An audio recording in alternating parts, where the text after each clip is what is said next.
नमस्कार बंधुरा आमार रान्नाघरे आपनादेर सबाइके स्वागत जानाई। आमी आजके रान्ना करब चिंगड़ी माछेर झोल। तो कड़ाई देखुन कड़ाई दिए धोया बेरोच्छे। आमी कड़ाईते दिए दिচ্ছি সরষের তেল। आमी प्रथमे चिंगड़ी माछगुलोके নুন हलुद दिए दिएছি। तो এই যে আমি এবার এগুলোকে ভেজে নেব। হ্যাঁ, আমি চিংড়ি মাছ দিয়ে দিচ্ছি। চিংড়ি মাছগুলোকে আমি একটুখানি সময় ধরে ভেজে নেব। আমার কিন্তু চিংড়ি মাছগুলো ভাজা হয়ে গেছে। আমি এবার নামিয়ে নেব। চিংড়ি মাছ বেশি ভাজলে কিন্তু তাহলে একটু সিটা মতো হয়ে যায়, তখন খেতে ভালো লাগে না। আর চিংড়ি মাছ কাটার সময় সবসময় এর যে এই যে পিঠের পিছনে যে কালো একটা সুতোর মতো থাকে, সেটা কিন্তু সবসময় বের করে নেবেন, না হলে কিন্তু বের করে নিতে হয়, আমি এটাই জানি।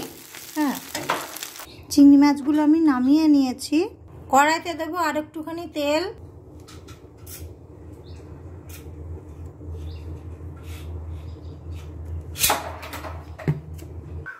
তেল গরম হয়ে গেছে, 5 ফোড়ন দিয়ে দিচ্ছি, একটা তেজপাতা। আমি এবার একটু নাড়িয়ে নিলাম। পেঁয়াজ, আমি এখানে একটা পেঁয়াজ কুচি করে নিয়েছি, দিয়ে দিলাম। একটু নাড়িয়ে নেব। দিয়ে দিচ্ছি নুন, দিচ্ছি।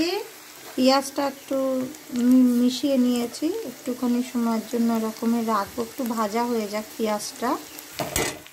দিচ্ছি রসুন, দিচ্ছি আদা, পোস্ত বাটা দিচ্ছি। বন্ধুরা আমার বলাটা ভুল হয়ে গেছিল, এটা আমি সর্ষে বাটা দিয়েছি। এইবার দিচ্ছি পোস্ত বাটা, ভালো করে মিশিয়ে নিচ্ছি। এবার একটুখানি লঙ্কার গুঁড়ো দিচ্ছি, ধনিয়ার গুঁড়ো মিশিয়ে নেব। এবার মশলাটা থেকে যতক্ষণ না তেল বেরোতে শুরু করছে ততক্ষণ এরকমই আমি রেখে দেব। তেল বেরোতে শুরু করেছে, একটু নাড়িয়ে দিচ্ছি। এর মধ্যে আমি চিংড়ি মাছগুলো দিয়ে দিচ্ছি।